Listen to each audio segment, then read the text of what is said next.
Okay, everybody online and those of you in the meeting, welcome to our meeting tonight. My cover slide is kind of a reflection of what our speaker is going to talk about tonight. It's a picture from all right, it is of teenagers.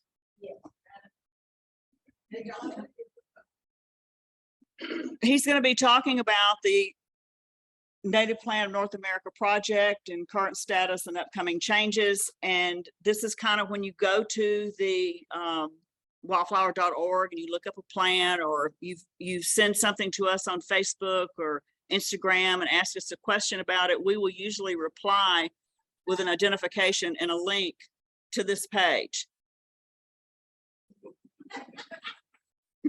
Thank you, Mark. And when you notice the free plants that we have at the back of the room, our plant sale signs, a good bit of that information comes from that also. So we really appreciate Joe and what he does. I'm gonna have to put glasses on because I can't see. Advance. All right. This is us. This is not the right slide. I guess it is. This is us, where you find us, all of our online presence and social media.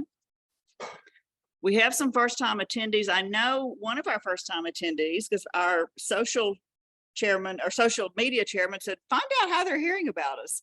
And the lady back here in the corner just saw that we were meeting in the library. So can't fix that on social media and came along. She's already got her free plant. And you are here. How did you hear about us? Jane. Yes, word of mouth. Good. Any other first timers here? Oh, yes, our landscape architect. Right. You saw that you were drawn by the famous Joe Marcus. Yes.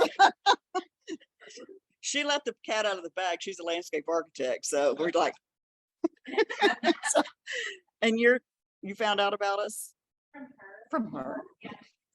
Okay. All right.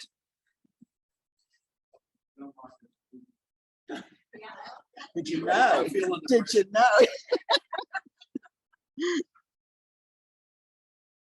Okay. All right, upcoming field trips. That's always a fun thing to do, and we do lots of those. I didn't realize how many we did, so I just filled out our annual chapter report, and there weren't enough lines for all the field trip that the Williamson County chapter does. So, because even in a drought, we had to cancel meetings. We're still doing a lot. So, the 17th we have the guided tour at the Wildflower Center, and you must, I can't say it enough, pre-register with Kathy Galloway by Wednesday, September 14th. Right, those of you that are in the room, you want to tell her you're going or whatever. The reason is there's only so many people, they need a docent for each so many people. So that's what we've got to know. So anyway, all right, and go to the website if you're online and you want to go. Then we have the 29th of October, we have Round Rock garden tour. We're going to meet at Round Rock High School and tour pollinator gardens and I've got some pictures that Mark has got going on there at the high school, and then caravan to some members' private gardens.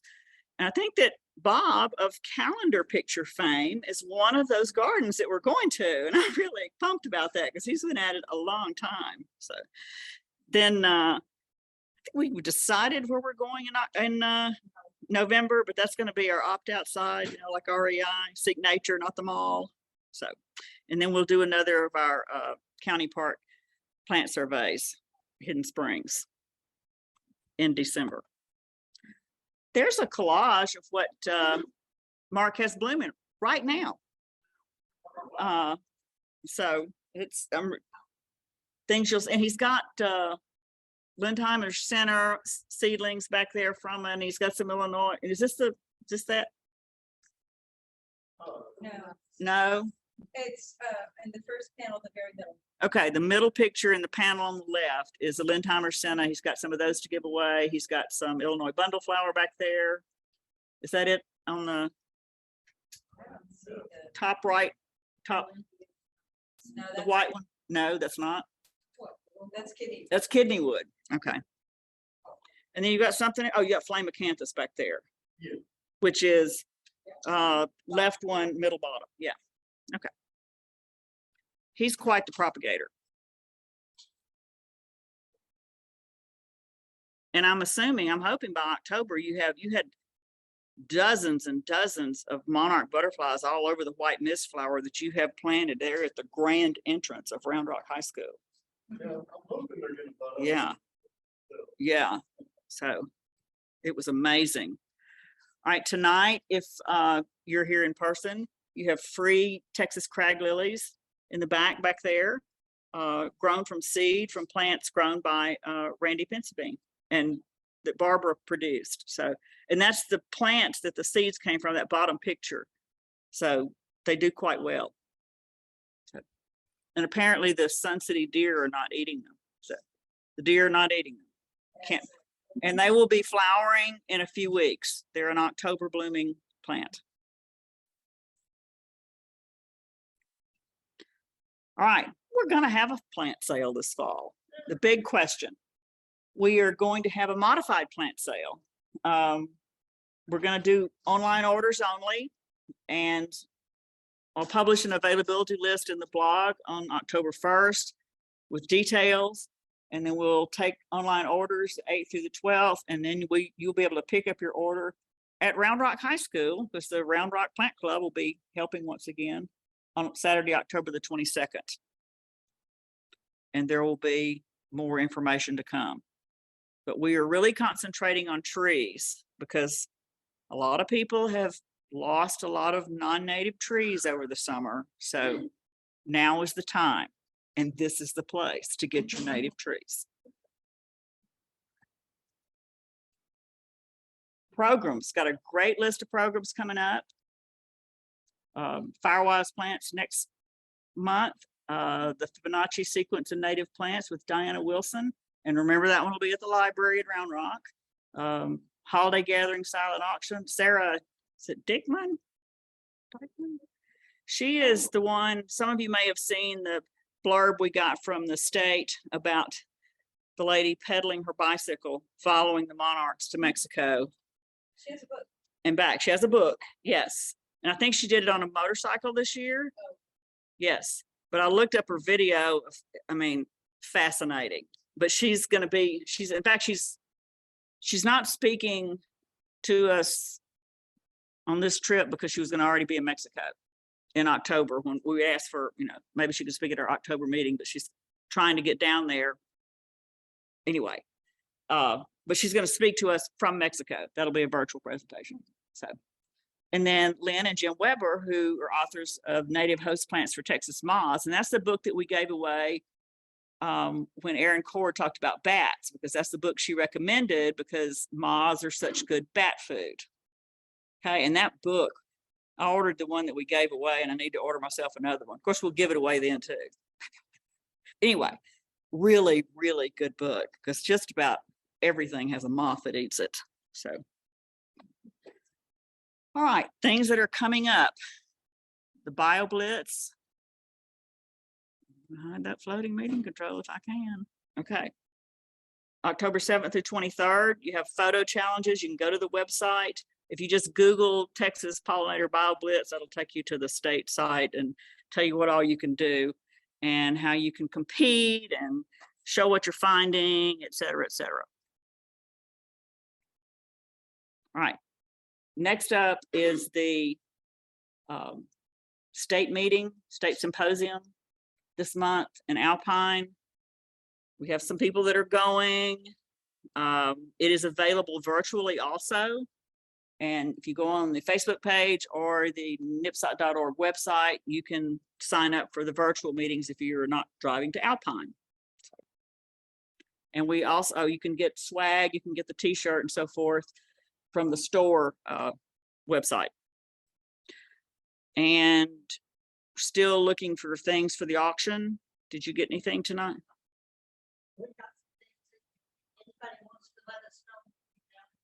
Okay, you can contact Sue Wiseman or Kathy Galloway when you're registering for your field trip. That's the same way you can contact that same person, and they're taking a big vehicle.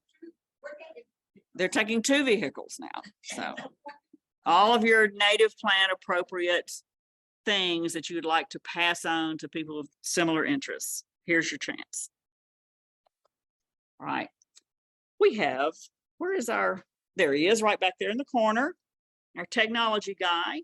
He's getting a big award this year at the state meeting. How about that?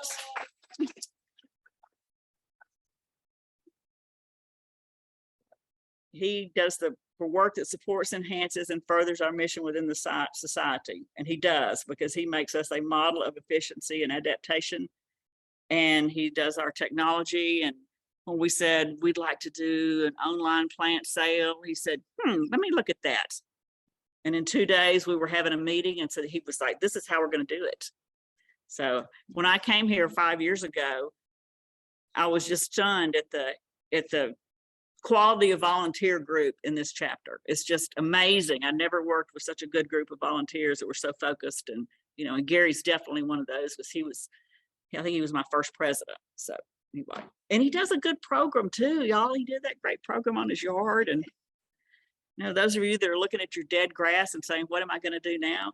Go back and watch Gary's program from July, I think, on YouTube. And it's all there, you know. Reminder, always take note of where the meeting is. Tonight, we're giving away Texas wildflowers because Joe here is a author. He's not on the cover, but he's... Well, actually, that's not the one I did. That's not the one you did? Oh. That's the earlier version. Uh-oh. But I can see. Okay. We're giving him the one he says to. It has a red cover. Okay. Okay. Good. I bet it'll be easier to find then. Yeah, probably. And those will be shipped to the winners. I don't have I'm glad I didn't go out and buy one to give away. If you're at the center next week, I don't put it down here. So, can everyone hear me? Okay. First of all, I'm looking at the list of people that are online, and I see Garen Hood's name. I just want to give a shout out to my dear friend, Garen Hood, longtime volunteer at the Wildflower Center. She and her husband, Dell. Many of you, I'm sure, know her and Dell. And Garen and Dell, if you're there, Julie and I were talking last night, actually wondering about y'all and hoping we could see you soon. So I hope that happens. So first of all, I'd like to thank Beth and also Susie Hickman for setting this up, inviting me to be here tonight. It's much appreciated. I don't give many talks. I'm not comfortable public speaking, as you will readily recognize. But I really have always admired this particular group. You know, as all of you know, for years, you were part of our world at the Wildflower Center at our plant sales. We really miss you at our plant sales. I'm so sorry. There's another reason to hate COVID. But that's just, maybe one day we'll be back to where we can share space for that.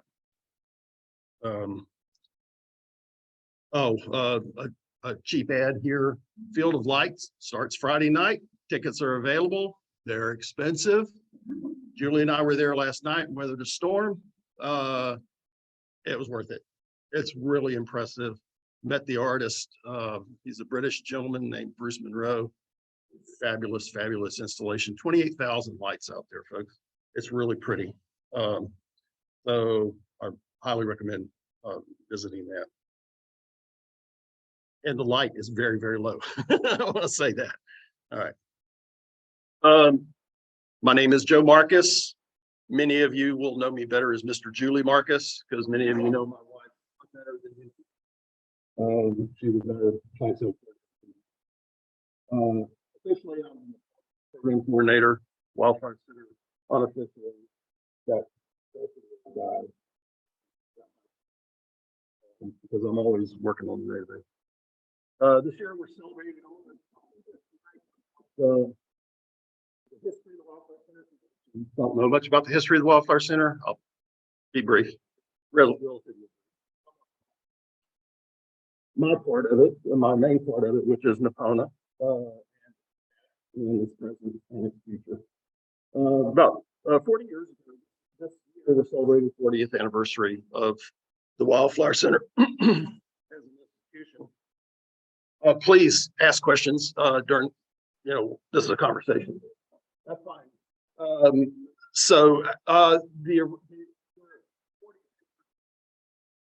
40th anniversary as an institution, there you go. And so 40 years ago, yes, thank you, appreciate that. 40 years ago, Lady Bird Johnson, former First Lady of the United States of America, and her good friend Helen Hayes co-founded the National Wildflower Research Center. In October, they filed articles of incorporation. Earlier, when I was practicing this, I said articles of confederation. That's not right. Articles of incorporation. And then in December, on December 22nd, 1982, which was Mrs. Johnson's 70th birthday, they officially announced the creation of the National Wildflower Research Center. That was in 1982. Mrs. Johnson provided land down on the Colorado River in East Austin for the facility to study native plants. 13 years later, realizing that they needed a public-facing facility for various reasons, they found and developed the facility where we are now in South Austin on La Crosse Avenue, also MOPAC, in 1995. In 2006, just after they moved to the new site, they renamed the institution, the board of directors renamed it the Lady Bird Johnson Wildflower Center in honor of Mrs. Johnson and against her wishes. She wasn't happy about it. In 2006, we gifted ourselves to the University of Texas for various reasons and became an organized research unit. We've drifted around a little bit in the university since we've been there, but now we've landed where we belong with the College of Natural Sciences. So we'll probably be there from now on. Our institution was a realization of long simmering vision. Mrs. Johnson's vision, developed over many years, was not to start a new ladies' garden club or create a pet project for her sunset years. Her vision was to give birth to an institution dedicated to exploring the place of native flowering plants, both in nature and as part of the human experience. The first board of directors set a number of goals and priorities. Among them was the establishment of what became known as the Clearinghouse, which was composed of a reference library, a slide collection, and vertical files for organizing and storing information on wildflowers and other native plants of North America. Purpose of the Clearinghouse was to provide information to the public on native plants. In other words, to educate, which was part of our mission statement at that time. Flo Oxley, now Dr. Flo Oxley, a cadre of volunteers worked tirelessly for years to build that Clearinghouse information and also to provide information and images to the world, wherever people ask. How many of you are familiar with NPONA? Anybody? NPIN, NPIN, Native Plant Information Network. Fall of 2002, Dr. Damon Waite introduced an how many know Dr. Damon Waite? Okay. He introduced an electronic version of the Clearinghouse that he created out of whole cloth, and he called it NPIN. That's the way we pronounce it. Everybody pronounces it differently, but the proper pronunciation is NPIN, Native Plant Information Network. Over the next several years, he and our webmaster, Philip Hawkins, introduced a number of components that collectively make up the majority of what you see today on the resource. After spending a personal note here about me, after spending the first 25 years of my adult life wondering what I was going to do when I grew up, I landed at the center in 2000 and discovered my calling. Somewhere around 2005, I transitioned from horticulture and other garden records management duties to the NPONA department as a plant information specialist. Basically, I was Damon's monkey. Some of you, many of you, I'm sure, know Stephen Brugerhoff. I attempted to fill his able shoes when I entered that position because he was the plant information specialist before me in that role. Damon and I worked closely together. I adopted his vision and he adopted my enthusiasm for bringing his vision to life. Truly, truly enthusiasm. One proud accomplishment that Damon and I achieved together had nothing to do with NPONA or NPON, was the creation and development of the Invaders of Texas program. Do we have any invaders veterans here? Thank you very much.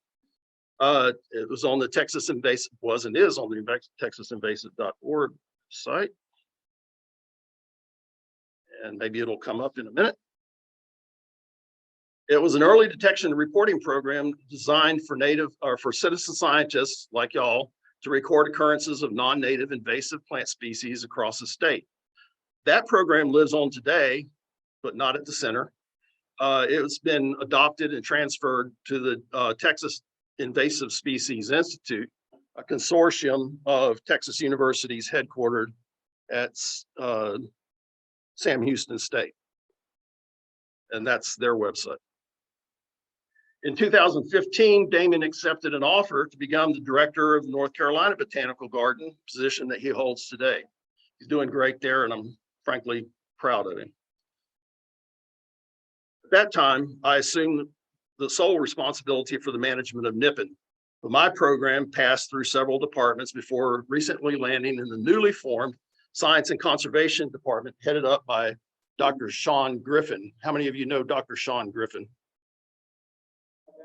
He did. Okay, great. There's Damon's website. There's a picture of Sean. If you don't know him, when you get to meet him, you're going to instantly love him. He's like a big puppy. One of the most enthusiastic people I've ever known. So, and I'm really excited about having. We expect to see lots of new research coming out of his team's work, and he has built a team there already, and they have a lot of things that they're working on. He's actually an entomologist. And so a lot of their research is going to be focused on flora fauna interactions and through various things that are way beyond my ability to understand or my learning. All right, how many people here are familiar with NPONA or NPONA? Okay. Over here. In November of 2018, NPON was retired as a name, and it was changed to NPONA to better reflect the scope of information the resource provides. Native plants of North America is really what we're all about. And North America, unfortunately, stopping at the Mexican border, even though North America does include Mexico. And we hope and have some inkling of the possibility of including Mexico maybe in my lifetime, but probably not while I'm working at the center. However, right now it includes the United States and Canada.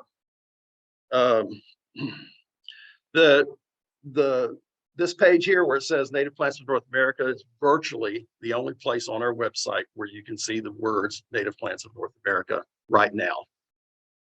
Stand by. My note says, through the years, our resource has become amazingly successful. I think that's maybe an overstatement. It has become, though, amazingly popular. And we know that from the web counts, we get millions of visitors each year. And also anecdotally, I am truly humbled and gratified every week. There's not a week goes by that I don't receive phone calls or emails from somebody extolling the virtues of this resource. And I thank Damon for it every day. And I'm just glad to be a part of it. As you've heard me already mention the word vision a few times, I'm big on vision. I believe that most great accomplishments begin with vision. The Lady Bird Johnson wildflower exists because of Mrs. Johnson's vision. NPONA exists because of Dr. Damon Waite's vision. I'm proud to have been part of the development of both. Don't you hate it when somebody says we're going to improve our website? It's like the guy that's on a dusty construction zone on a road on a hot day and surrounded by other frustrated drivers and orange cones. And he says to his passenger, you know, if they improve this road anymore, we won't be able to drive on it. Well, I don't like that either.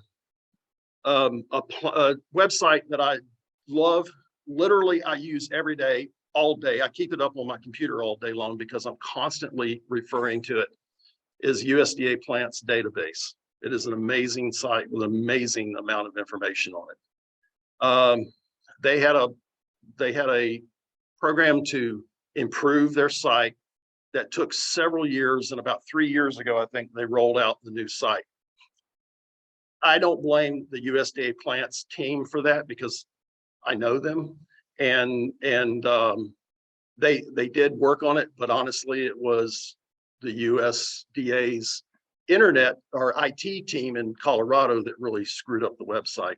So some of it is fine, some of it you can't tell the difference, but the real problem with their website ended up being their advanced search functions are far reduced from what they used to be, and it's a frustration. It is what it is, but it's an example of improving gone wrong. Well, bad news. We're going to improve NPONA. Improve NPONA. So if it ain't broke, why fix it? Well, the answer is, and there's other parts that really do need to be improved. Great, crying out for being improved.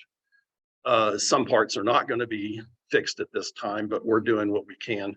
We received a grant from, it was part of an estate, and it was specifically, the grant specifically called for us to improve usability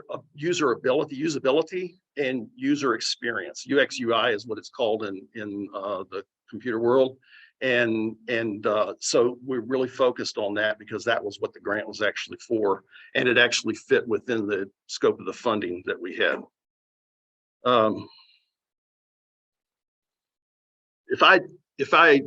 I spent months developing the plan to do this upgrade.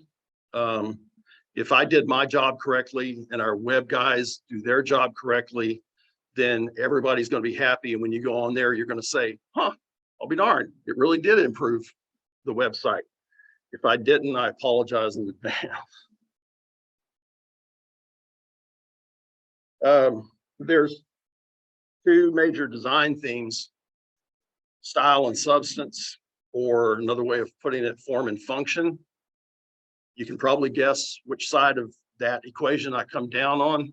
We've made some changes in the past to the website that were heavy on style and had less emphasis on function or substance, and our website suffered because of it. And we're going to bring back some of the things that were taken away in the past to increase function, without, I hope, losing the pretty style that we have. In fact, there will be some improvements of that too.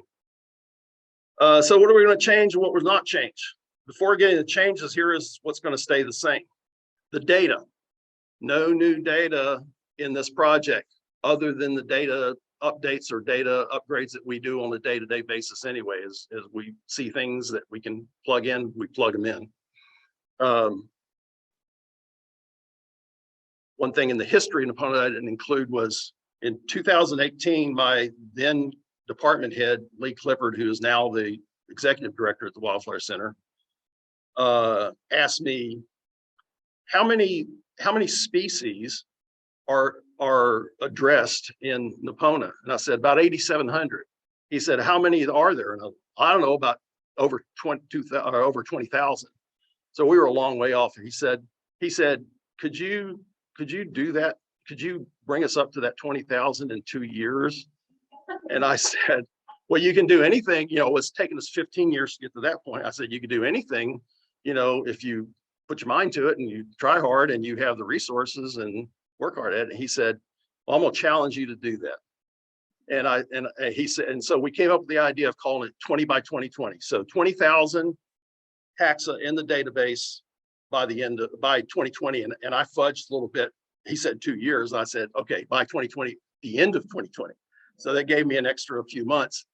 And so on December 15th, right before the Christmas break of 2020, this was, by the way, in the midst of COVID.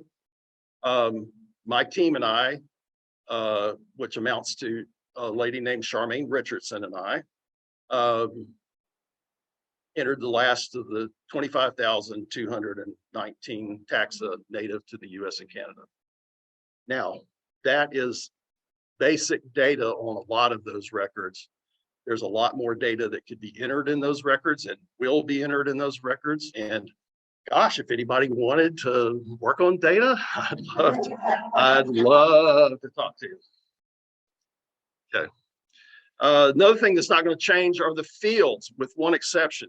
There is a field currently in the database that is a problematic field. It's been a thorn in my side for many years, and I'm getting rid of it. It's the size range field. It's sort of down at the bottom of the page. It tells you 6 inches to 1 foot, 1 foot to 3 feet, 3 feet to 6. I get more questions about that field than all the others put together, and wondering, what does that mean and why does it seem so weird? And this is a vine and it's not 3 feet tall. And so it was a great idea. It didn't work. We're going to lose that field. Otherwise, nothing's changed. Nothing else is changing in regards to that. The major features will all remain in the database, basically the same, except some improvements or some corrections to text on those pages will be updated. Here's a big one. No URLs will be harmed in the making of this. So now, he said with some assurance, because they said with some assurance, they tell me that, well, okay, let me put it this way. All of our, I'm giving away part of the story here, but all of our URLs are going to be broken. Okay. But we're going to be, our IT people are going to write redirects for all of our links or all of our URLs. And they say, I'm trusting them, I'm believing them, I'm putting it on out to you. So I'll give you their phone number if it doesn't work. Yeah, Pearl milkweed vine's a really nice one. Anybody have the other milkweed vine? Or you do? I'm jealous.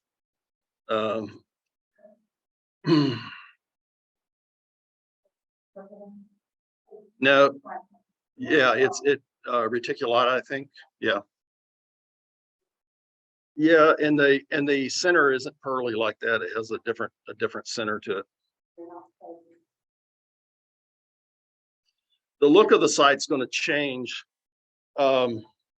When you go to the site, you won't see 2 or 3 header bars up there. I hope in all cases, or at least in most cases, there will only be 1. So the look of the site is going to change. It should be prettier, more attractive. The images should be sharper and larger on the site. That is definitely improvement if it happens the way they tell me it's going to happen. The change that I'm most excited about is that we're returning a menu tool to every page on the site. You may have to hover over a spot to get the menu to appear, but in my plan, no major part of the site will be more than 2 clicks away. So you don't have to. I work on this all day, every day for the last almost 20 years, and I still have a hard time finding things on the website. I still go to our search tool and look for things using our search tool. So that I can't imagine how frustrated the average user. Right. So I have written a standards for the new site, but we haven't gotten in the design phase yet. And we've just thrown some ideas around so far. As I mentioned, a lot of the text actually has already been rewritten and that'll be changed. Well, the nice things about the new site right now, if I wanted to go in right here and change native plants of North America on this page, I couldn't do it. I would have to call our web guys and they would have to do it.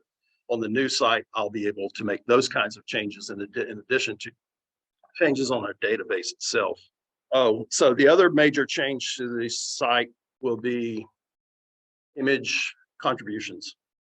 So the image contribution and publishing system that we have used since the beginning is very labor intensive on our side. We require data to come in with contributed image. Do I have any image contributors in here? Any? I know I have some online. So if you send me an image and you send me some data with it, I have to go through a bunch of steps to publish that image. In the new format, it's going to be a sort of a hybrid between our old system and the iNaturalist Cal Photos model, where the photographer themselves will upload the image, upload their data. The difference is ours will be curated. Those images won't be published until a qualified staff person can validate those images, and then we'll publish them. So that's the way that's going to work. The answer to that is I don't know. I think it sounds like to me that people will have a higher resolution image available to them to use, so that I won't. Currently, if you want to use one of our images off of our web pages, you can just grab them and use them. We ask that you give proper credit, photo credit for it, and you ask that they not be restricted images. Eventually, my goal is to get rid of all the restricted images that are on there. There's only a few thousand, a couple thousand now, and at some point we won't have that issue anymore. But we'll always have proper photo credits, and proper photo credit by our definition is the photographer's name and Lady Bird Johnson Wildflower Center somewhere in the credit. However you format that is up to the publisher. That's the way they do it. For high resolution images, for printing, like in a magazine or a book or a large sign, then our system requires that they contact me. There's a form they fill out online, and I pull those images from our archives, prepare them to send to the publisher, and then send them to them. There's often some other steps in there, but that's essentially the way it works. So the answer, I think what I'm hearing is, will we have higher resolution images to work with right from the web page? And the answer is, I think so. There should be higher resolution images. For one thing, they're going to be larger, and they're going to be formatted differently. So, well, okay, so yes. So I scanned the Wasowski images with a scanner in my office, loud scanner in my office, grinding on for months. And those were scanned at 3,000 PPI. We provide images for publication at 300 PPI. The images that we put online are 100 PPI. And really, they don't need to be that high. We just do it because the math is easier when we're calculating things. And so, but 300 is a standard for publishing. Those slides were scanned at 3,000. I can make a big picture from the Wasowski slides. Some of the other slides were scanned like that too. Most of them were not, but the Wasowskis were all scanned that way. Damon and I drove out to Taos, New Mexico, and picked up their library and their slides, all of their slides, and almost all of their books also, about 18 years ago. Yeah. Sadly, we've lost both of the Wasowskis now. Okay. I wish I had mock-up plans pages to show you. They don't exist. Stand by. We hope a short few months and not a long few months, but it's going to be a few months. So one of the final things I mentioned Charmaine earlier, I want to mention her again because I couldn't do what I do without her. She started with me about 4 or 5 years ago. I think when she started, she was giving me standard volunteer shift is 3 hours per week. She started giving me 6 hours, 1 6-hour shift a week. It quickly went to 2 days. For the last 2 or 3 years, she's been 4 days a week in my office, 6 hours a day. And she's a warrior, and she's very accomplished, very bright, and a delight to work with. So I just want to give her a shout out. She may be watching this, but even if she isn't, I appreciate her, and I want to give her credit for what she does because I couldn't do what I do without her. Happy to answer any questions anyone has. Can I share my dream with you? So I've got between 2 and 4 years left with Wildflower Center before retirement and before Julie makes me leave. because that's about how long she's planning to stay. And so I probably won't get to see this, but my dream is to capture all the data that is available for all of North America's native plants and present it on our website in various ways for the gardener, for the home gardener, and for the PhD level researcher, and present it in ways that they can use it. So that's my dream for NPONA, because Mrs. Johnson's vision didn't limit us in what we should gather. It just said, go gather and give it to the public. And so that's my marching order. She is my muse. I just appreciate her so much. I was fortunate to actually know her. And so, but even without that, she would still be my hero. So that is a big dream for me. And there was another part to that I was going to mention. I forgot. Volunteers apply through Carrie McDonald, our volunteer coordinator, and she can fill in anybody that's interested in volunteering on what our current needs are. I currently need more volunteers. However, I can't currently handle more volunteers.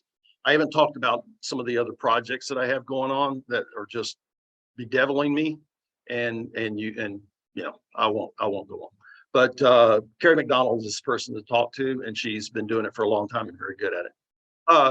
Yeah, probably with one of those translation tools, it probably would be translatable just right. There's probably some technical words that wouldn't translate, but then they probably wouldn't be translated anyway in other languages in most cases. Oh, that's what I was going to mention about my dream. One of the problems that I see as a scientific resource, the NPONA as a scientific resource, is a lack of referencing. There's a serious lack of referencing on our website, and we continue to find errors. And so, of course, we fix them as we find them, or somebody lets us know that there's an error.